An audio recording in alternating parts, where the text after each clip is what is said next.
Bonjour tout le monde. Alors cette vidéo fait suite à celle que j'ai fait juste avant, hein. Depuis 1975, la conclusion c'est que comment j'ai pris des notes, les socialistes, alors aujourd'hui on les appelle les divers gauches, donc pour les besoins de la vidéo je vais les appeler divers gauches, mais à l'époque, en 1975, ça n'existait pas, c'était soit les socialistes, soit les communistes. Et en réalité, depuis 1975, les divers gauches travaillent pour l'ultra-capitalisme. Et ils le savent. Alors certains avaient un peu la tête dure, c'est-à-dire c'était des anciens, des gens qui étaient nés en 1930, qui croyaient encore, vous voyez ce que je veux dire, c'est-à-dire qu'ils se battaient pour les inégalités, pour un monde plus équitable, et eux étaient sincères. Eux, ils avaient vraiment comment on appelle ça, la philosophie de Jean Jaurès. Mais depuis 1990, c'est une mascarade, et tout le monde le sait. Mais en réalité, depuis 1975, les socialistes, les communistes, et plus généralement aujourd'hui on les appelle les divers gauches, parce qu'il y en a d'autres, des partis comme ça, des partis parasites, en fait, ces gens, ces partis politiques, travaillent pour le système qu'ils prétendent combattre. Parce que le banquier, l'industriel et le politicien qui est de mèche, qui est de connivence avec ces banquiers, ces industriels, et après aussi avec les médias, hein, avec l'aide des médias, eh ben, il a besoin de quoi? Le banquier, lui, il a besoin de matières premières. La matière première, pour le banquier, c'est un être humain. C'est l'être humain qui va fabriquer de l'argent. Et le banquier, pour le banquier, l'être humain, c'est une matière première. Et pour l'industriel, c'est à la fois une matière première et un outil. Voilà. Et alors, pour cet ensemble, pour l'état profond, c'est un exécutant et un consommateur. Et un consommable aussi. Quand il est plus bon, il dégage. Et depuis 1975, on sait que finalement, à chaque fois que l'État va nous inciter à faire des mômes, c'est pour enrichir des sociétés privées. C'est pas pour enrichir l'État. Soi-disant pour enrichir l'État, c'est pas vrai. Parce que vous avez par exemple, je vais vous le prouver en 2 secondes, vous avez des pays comme le Danemark, la Hollande, le Luxembourg, la Suisse, qui sont beaucoup plus petits que la France, en démographie, mais en superficie. Donc c'est pas la taille, et qui sont plus petits et qui ont un PIB plus élevé. C'est ça que je voulais vous dire. Le florin à l'époque, le florin, le shilling, qui était autrichien, il y avait le florin qui était hollandais, le Deutsche Mark, mais enfin les Allemands c'est pareil, c'est un pays qui concurrençait l'Allemagne, la France en termes de démographie et presque en superficie. Donc ça c'est encore un autre cas, mais on a des pays qui étaient beaucoup plus petits que la France en démographie et en superficie, qui ont toujours eu des PIB plus élevés que celui de la France. Et pourtant, on disait tout le temps, oui, mais socialement, là-bas, non, arrête tes conneries. Socialement, ils traitent mieux leur population que les Français ne l'ont jamais traité. Donc ça, c'est des conneries aussi, ça.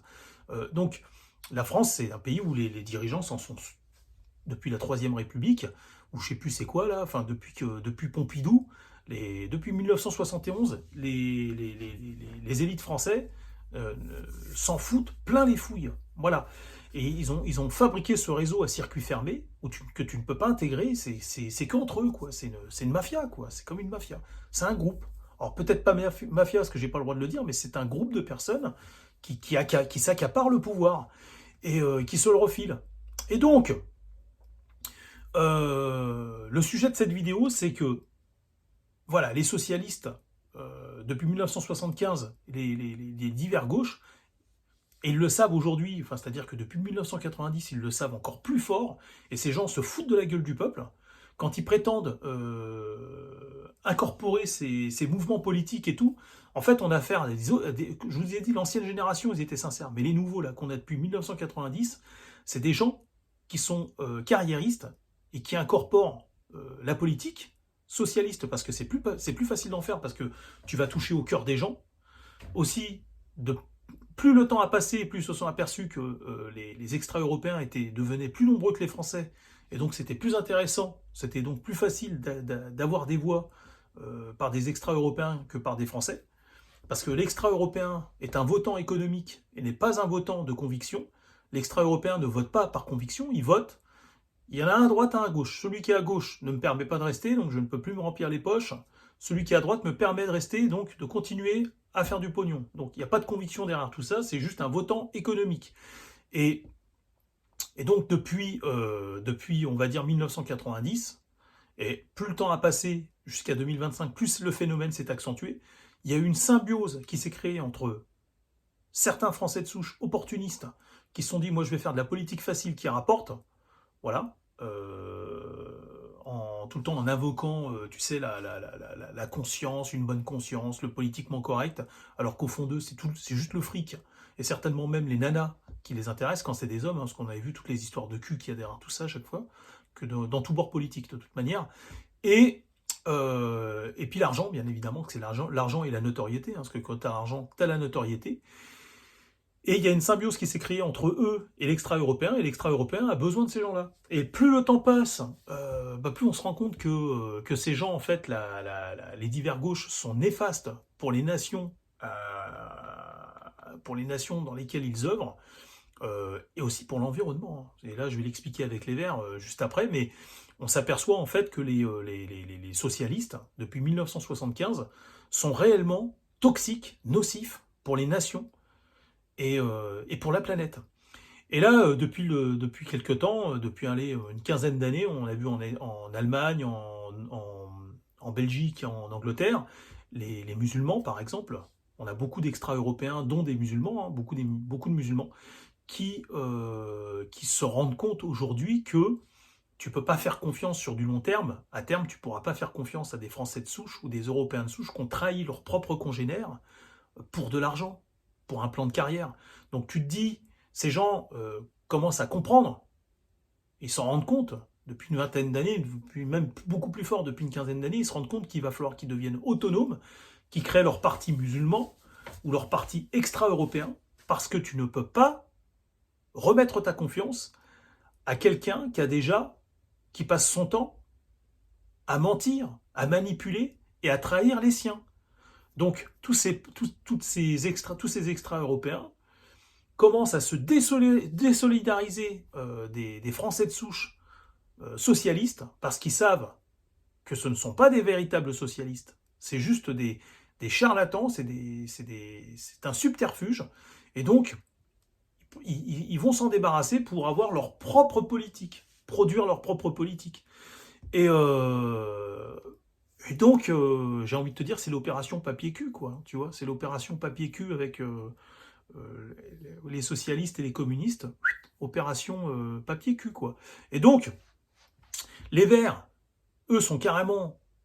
je dirais que c'est vraiment les plus dangereux, parce qu'ils font croire qu'ils font de l'écologie, et font tout sauf de l'écologie, parce que, comme je l'expliquais, ça a été repris sur une autre chaîne. Il sera gentil de citer ses sources, lui. Comme je l'expliquais, alors j'explique ça depuis 30 ans, hein, mais je l'ai expliqué sur YouTube depuis 2 ans et demi. Vous pouvez aller voir, hein, je parle de la bonne immigration et de la mauvaise immigration. Et puis même, je l'ai expliqué dans d'autres vidéos, que quand tu fais venir des gens, des millions de personnes du tiers-monde, qui n'étaient pas des super consommateurs, qui avaient même du mal à être des consommateurs, quand tu les fais venir en Europe et qui deviennent à leur tour des super consommateurs, eh ben, tu es obligé d'agrandir les mégapoles, enfin tous les villes et les agglomérations deviennent des mégapoles qui ne font que grossir. C'est comme le blob, hein. Elles sont amenées à grossir de plus en plus, et c'est comme un arbre qui est vérolé par des champignons. Et à chaque champignon de plus, il va de plus en plus mal. Donc ça laisse place encore plus à un nouveau champignon, et ainsi de suite jusqu'à ce qu'il meure. Eh ben, les Verts prétendent lutter pour l'écologie et la condition humaine, et bien en fait, ils font absolument tout le contraire, ils en ont tout à fait conscience. Hein. Ils en ont tout à fait conscience. Hein. Ces gens sont... À un moment donné, il va falloir traduire des gens en justice quand même, hein, à un moment donné. Parce que tu peux pas dire aujourd'hui que tu fais de l'écologie quand tu ouvres les vannes de l'immigration, c'est pas possible. Tu sais que c'est toujours des niches écologiques, c'est des écosystèmes qui vont toujours être de plus en plus détruits. Et en apportant cette main-d'œuvre bon marché aux industriels, eh ben, tu pousses les industries comment expliquer ça, à perdurer, et même à augmenter leur activité, en créant tous ces super consommateurs et en apportant ces matières premières au monde de la finance et à ces industriels. Donc forcément, c'est des produits toxiques qui sont rejetés dans l'air, dans l'eau et dans la terre. Et donc tu peux pas dire que toi t'es un vert, quoi. Tu peux pas dire que tu œuvres pour la nature, c'est pas possible. Même pour la condition humaine. Parce que tu paupérises en faisant ça. C'est-à-dire qu'en ouvrant les vannes, on sait que l'État profond, l'État de mèche avec les industriels et les banquiers, met de côté d'abord les Français de souche dès 1975, hein, un plan qui a été peaufiné en 71, mais après, au fil du temps, ils se sont mis à mettre de côté aussi les premières vagues d'immigration. Ah bah toi, maintenant, t'es syndiqué, t'es éveillé, t'as reçu des instructions, de l'instruction, tu sais qu'on est en train de t'enculer, donc bah du coup tu m'intéresses plus. Bah non, parce que toi tu sais la vérité maintenant. Quand t'es dans une usine, tu veux prendre tes temps de pause, tu veux tes EPI, tu veux prendre tes jours de congé, t'es machin, t'es encore plus royaliste que le roi, c'est-à-dire que t'es encore plus procédurier que les Français de souche. Donc toi tu m'intéresses plus non plus. Donc le politicien, lui, qu'est-ce qu'il fait l'industriel, il téléphone au politicien, ouais salut, ça va, tu vas bien, ouais je vais bien, ouais au fait j'en ai rien à foutre que t'ailles bien, ouvre-moi les vannes de l'immigration, parce que moi, justement, il faut que je concurrence l'immigration avec de l'immigration. Alors, le politicien, il fait ah mais attends, on concurrençait déjà les Français. Il fait ah mais non, mais c'est fini depuis longtemps, ça, tu sais bien. Maintenant, les syndicats, ils informent les extra-européens de leurs droits. Et donc, tu sais bien, Manu, mon petit Manu, tu sais très bien que un immigré, maintenant, un migrant, tu sais très bien qu'il va rester 1 an et demi exploitable et qu'au bout d'un an et demi, ben, il est syndiqué. Il a les mêmes droits qu'un Français, donc il est plus intéressant pour moi. Donc tous les ans et demi, moi, il faut que je le change. Ça, après, qu'est-ce que j'en fais, moi? Bah écoute, hein, tu le refiles. Bah il va traîner en France, voilà. Vous le dispatchez dans des villages et tout. Euh, T'as des Françaises qui sont désespérées, elles vont se marier avec, elles vont métisser la population, tu vas voir. Puis t'as des Français aussi, hein, c'est pas que les femmes. Et puis voilà. Et puis après, 50 ans après, tu as un de ces produits du métissage qui vient et qui te dit que c'est un système qui fonctionne pas. On est sur le serpent qui se mord la queue, tu vois. Bon, écoutez, je vous dis bien à bientôt. Puis là, ouais, je voulais en venir aussi sur le fait que les extra-européens n'ont même plus envie de jouer le jeu, quoi. C'est-à-dire qu'une fois qu'ils ont reçu de l'instruction et tout, ils voient que tout ça, c'est une mascarade. C'est comme l'escargot qui mange sa feuille pour pouvoir se rendre sur l'autre feuille, recommencer jusqu'à ce qu'il en crève. On n'a pas envie d'être des escargots, on est d'accord. D'où que vous veniez, t'as pas envie d'être qu'un exécutant et un consommateur. À un moment donné, tu te dis, voilà, le prolétariat, ça va bien, quoi. C'est fini le prolétariat. Maintenant, quand tu gagnes de l'argent, tu travailles, tu te lèves le matin, tu te défonces la santé, tu tues la vie à travailler parce qu'aujourd'hui, c'est ça, hein. Fut une époque où tu faisais un métier et t'avais ce qu'on appelle l'expectative. Aujourd'hui, enfin l'expectative qui devenait une réalité, c'est-à-dire que tu te projetais et t'allais un jour finir par atteindre ton objectif, ton rêve. Tu vois, ta maison avec un beau jardin, des petites grillades de temps en temps en été avec toute ta petite famille, tout le monde se voit là-bas, tu vois. Et maintenant, tu vois que tout ça ne devient qu'un rêve inaccessible ou difficilement accessible. T'as vu, bien, vous avez vu bientôt votre propriété ne vous appartiendra plus, hein. Ça sera juste les murs, comme si vous aviez un fonds de commerce. Voilà. Bientôt, tu as le commerçant qui est propriétaire des murs. Donc, bon, bah, à un moment donné, il finit par payer, et à un moment donné, il finit par rembourser toutes ses créances. Et puis, bah, après, c'est tout bénef. Vous voyez. Et puis, tu as celui qui a le fonds de commerce. C'est-à-dire que ça ne lui appartient pas. Donc, tous les mois, il fait son activité. Tu as intérêt à ce que ce soit très rentable parce que le loyer peut être augmenté en fonction de ce que tu rapportes. Et puis, mais surtout, c'est qu'on peut te dégager, quoi. Une banque peut racheter l'emplacement parce qu'il est très intéressant.